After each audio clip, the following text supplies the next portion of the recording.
Hey there, YouTubers. Don't forget to hit the like, subscribe, and all the rest of the bells and whistles. Today we're going to be building a smoke machine. Firstly, though, I'm going to show you the original Henlong smoke machine that I bought for my Tamiyas to try and get them to make some smoke, and how rubbish they are. So let's plug that in. So there you go. There's the machine itself. Try and get it in focus. I've tried numerous things to keep this going, but what seems to happen is once the wick inside that the coils wrap round goes a little bit dry, stops making smoke, there's just not enough feed to the wick to keep it going. Then you overfill the reservoir and it gets soaked and just doesn't make any at all. I'll show you what I mean.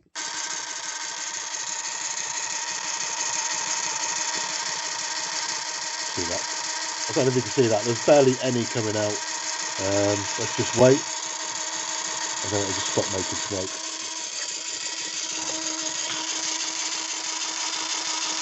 Okay, so let's start building a smoke machine. This is nichrome wire, pinched from a knackered hairdryer. Usually hairdryers have two types of nichrome wire in them. I'm not even sure if this is nichrome actually, but we're going to find out.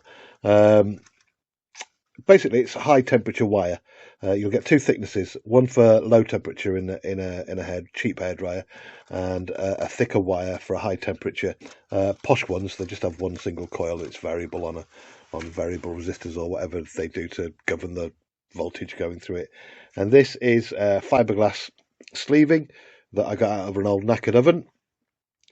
So basically, I'm going to put some of that wire, about 60 centimeters, through the core of this, and then wrap it round, stick it in a glass, cover it in oil, and heat it up with a power supply. So let's do that. Supply's on. I've got my little crocodile clips on. There's about 60 centimeters of that nichrome wire, or whatever kind of wire it is that came out of the hairdryer, but we're going to have a go. I'm going to start the voltage up now. Hopefully this should be around, if I get it to 7 volts. Oh, she's already gone, because that's the voltage in the tank. And let's up the wattage a little bit, I think. No, let's up the amps. Give it a bit more juice. And I don't know if you can see that, but she started smoking already, but not the massive amounts that I want. So let's see where we get to on the watts and the amps.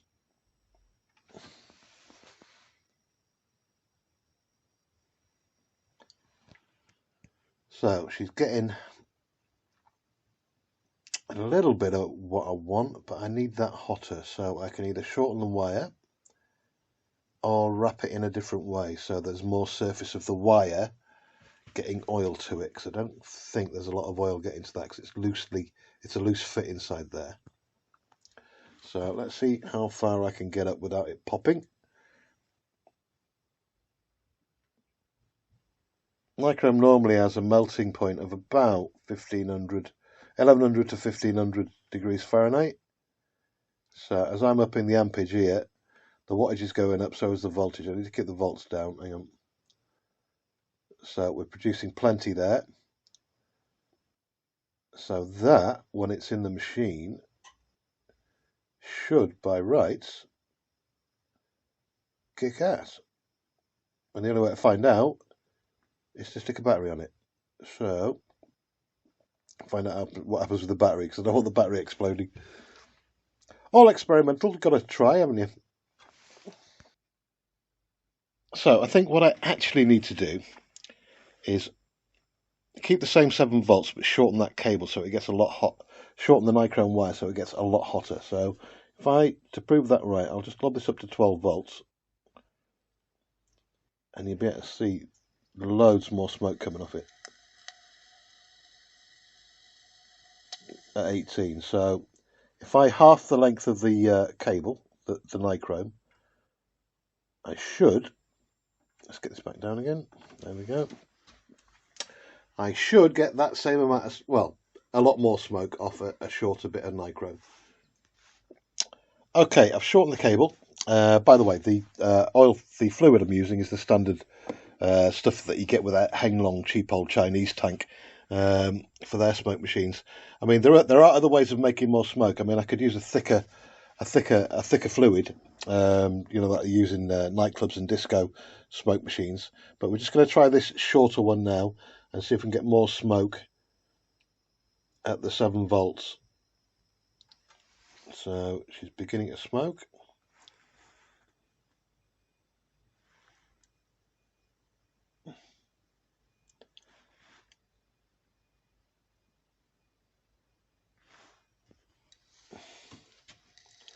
Up it a little bit. Okay.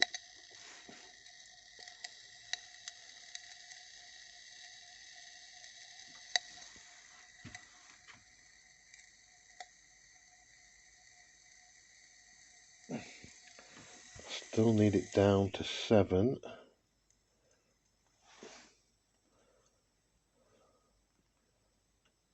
Up the amps if I can a bit. Let's get some more oil on there, I think.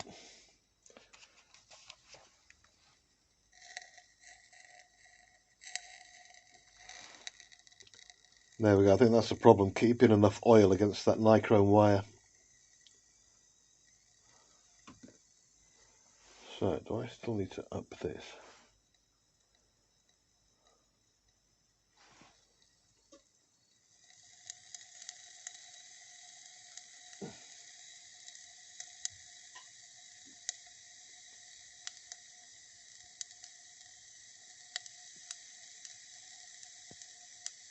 Have I got this the wrong way around? The longer the wire, the more resistance to the higher the heat for a lower voltage. I think I'll try that next.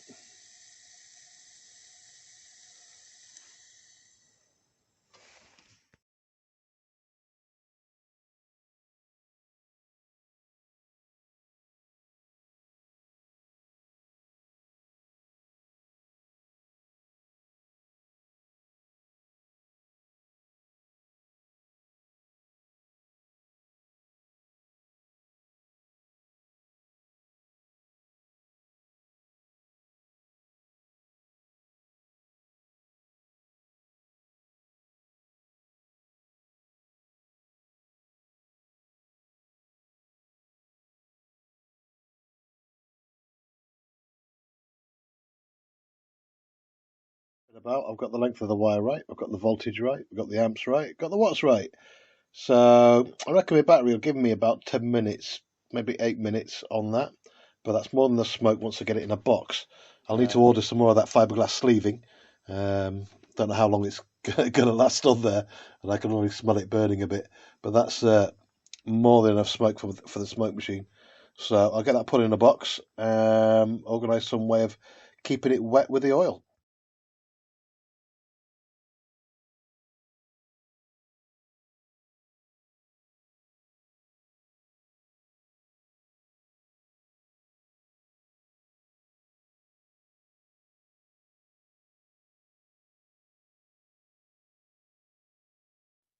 Here we go, fitting the blower nozzle. That's just a bit of brass tube, 4 or 5mm brass tube. Holes in there. Oh, let's try and get it in. There we go. Let me put it back out again. Come on, out you come.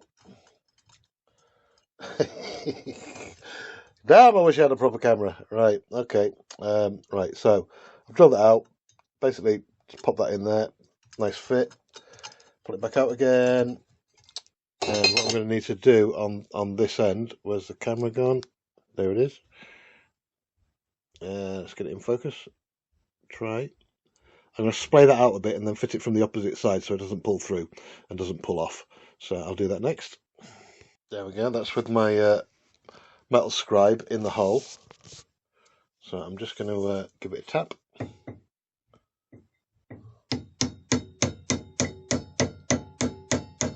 And that should splay it out enough so it won't pull through. Doing this all one-handed, you know, it's an art form. I don't know how this is going to turn out, but basically I've used plumber's flux all around here so that when the solder goes on, it's going to have a nice good weld. So I need my blowtorch wherever I put it. There we go. Get you on.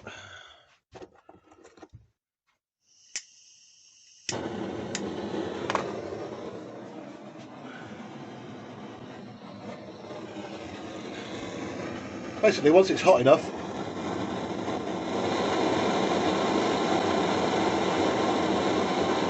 all I do is drop the solder on and it'll just melt to it. So give it a try. Not yet.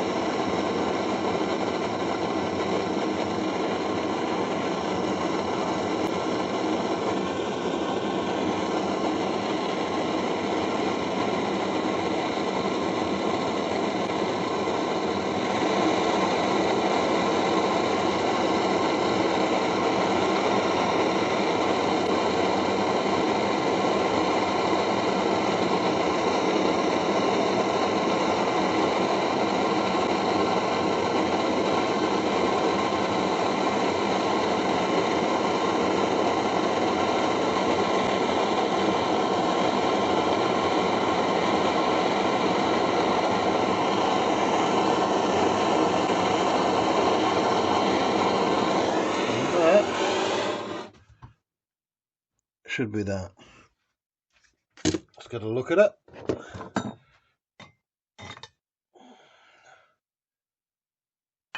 And we've got solder all the way round. I don't know if you can see that. I'm just using my phone to phone things. But solder's all the way round, so I'm happy with that. That should be a nice good seal. So let it cool down, file her off, make it look pretty, get rid of any sharp edges. Coat the heater box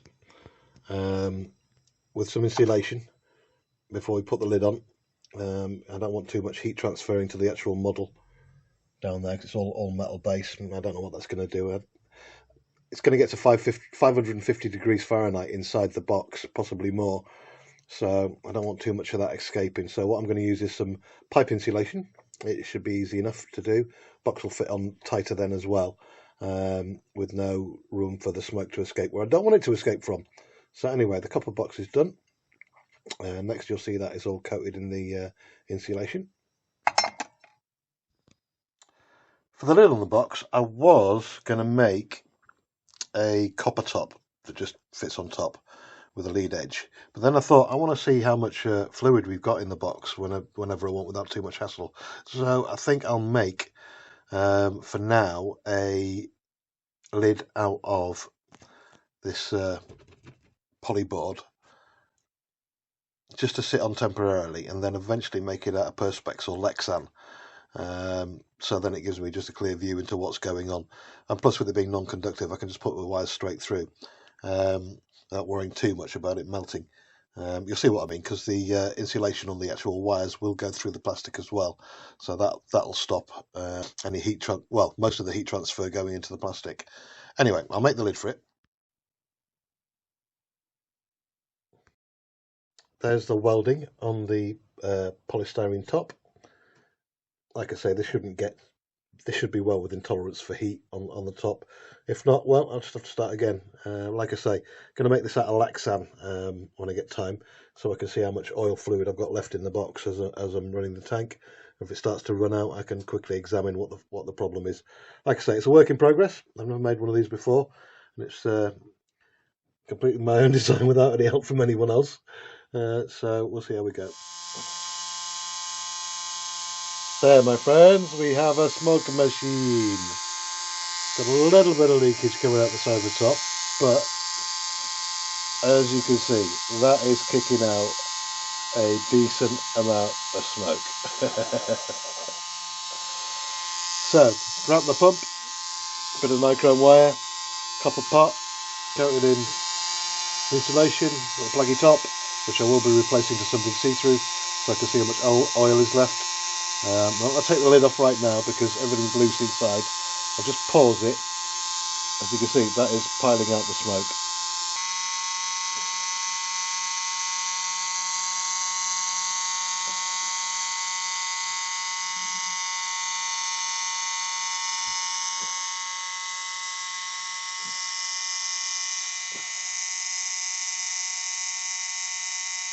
I'm on about 6.2 volts. I need to get it up another volt. Just going to see how we go there.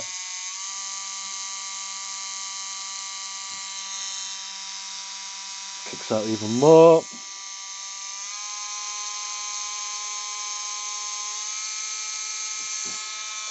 And we're at 7.2 and it's piling it out. I love it when a plan comes together. Next thing is get it fitted, wait for some more, I need some more fiberglass wadding to go in the actual box before I fit it properly, but I don't know, we'll see.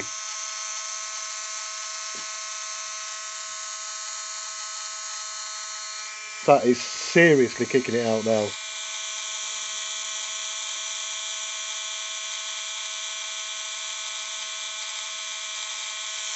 Okay, drop it down.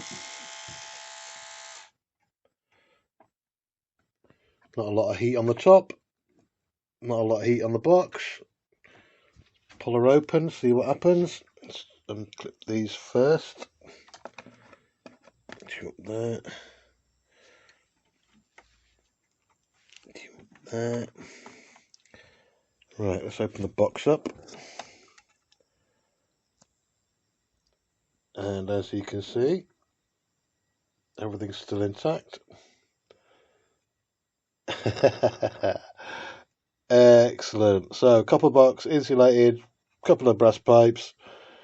No need to fork out hundreds of dollars, hundreds of quid on a smoke machine that you can make yourself out of a bit of nichrome wire from a hairdryer. Obviously, I've used some good old Ronson pipe cleaners as something to hold the oil in. So wrap your wire in your wire clean, in your pipe cleaners, or some fiberglass rope if you can find it from somewhere, and there you go, you're off. About, I don't know, I think I whittled it down to about 30 centimetres of nichrome wire in that 0.5 nichrome wire from the hairdryers. And I've still got bits left over from the hairdryers that I don't know if I'm going to use. There's the heat-proof separators for where the hairdryer wire went round. I don't know if you can see that. So that's it. It's working. Next step is to get it fitted to the tank. Get a decent enough battery made up. As I mentioned earlier, I'm going to be doing my breakdown on how to get these 18650 batteries out of e-bike batteries, vape pens, stuff like that. Start rescuing them because there's a worldwide shortage of the batteries at the minute, especially the decent ones like Samsung.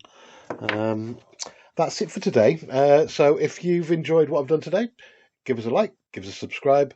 If you've got any questions on how I built this, then put them down in the comments. But hey, a bit of encouragement from the subscriptions and the likes would be great. Thanks very much indeed. I'll see you again next week. Bye. Bonus!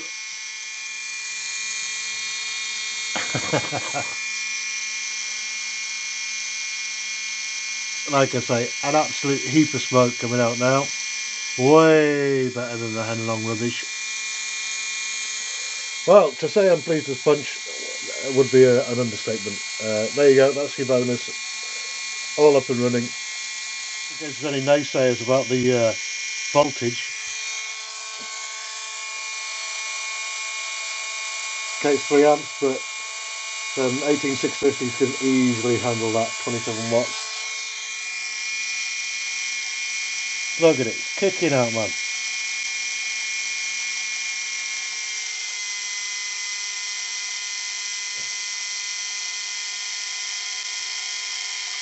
That'll do.